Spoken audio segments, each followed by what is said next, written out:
ভাবো তো, যদি আজ রাতেই তোমার জীবন শেষ হয়ে যায়, তোমার মৃত্যু এসে যায় তোমার দ্বারে, তুমি কি প্রস্তুত আল্লাহর সামনে দাঁড়ানোর জন্য? আমাদের সবারই ভবিষ্যতের স্বপ্ন আছে, ক্যারিয়ার, টাকা, পরিবার। কিন্তু কখনো কি ভেবেছো সবচেয়ে বড় ভবিষ্যৎ হলো আমার আখিরাত? আজ আমি তোমাকে বলবো কিভাবে এখান থেকেই ইসলামের পথে হাঁটা শুরু করা যায়, কোরআন ও হাদিসের আলোকে। রাসূল সাল্লাল্লাহু আলাইহি ওয়াসাল্লাম বলেছেন, ইন্নামাল আমালু বিন্নিয়াত, সমস্ত কাজ নিয়তের উপরই নির্ভর করে। বুখারী শরীফ ও মুসলিম শরীফে হাদিসটি আছে। নিজেকে বলো, আমি আল্লাহর জন্য সন্তুষ্টির জন্য বাঁচবো। ভবিষ্যতের সব পরিকল্পনা, এটা হবে মূল উদ্দেশ্য।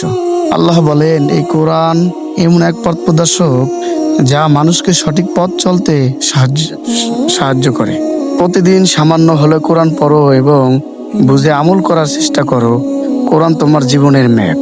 রাসূল সাল্লাল্লাহু আলাইহি সাল্লাম বলেছেন, সালাত হলো ইসলামের স্তম্ভ।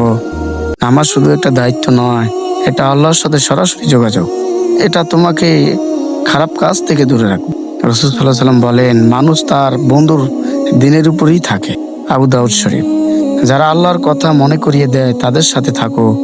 ভালো পরিবেশে তোমাকে শক্ত রাখবে। রসুল সাল্লাল্লাহু আলাইহি সাল্লাম প্রতিদিনই 70 বারের বেশি তওবা করতেন। বুখারী শরীফের হাদিস। আমরা তো গুনাহ করি প্রতিদিন, তাই প্রতিদিনই আল্লাহর কাছে ফিরে যাই। আল্লাহ বলেন, তোমরা সবাই আল্লাহর দিকে তওবা করো যাতে তোমরা সফল হও।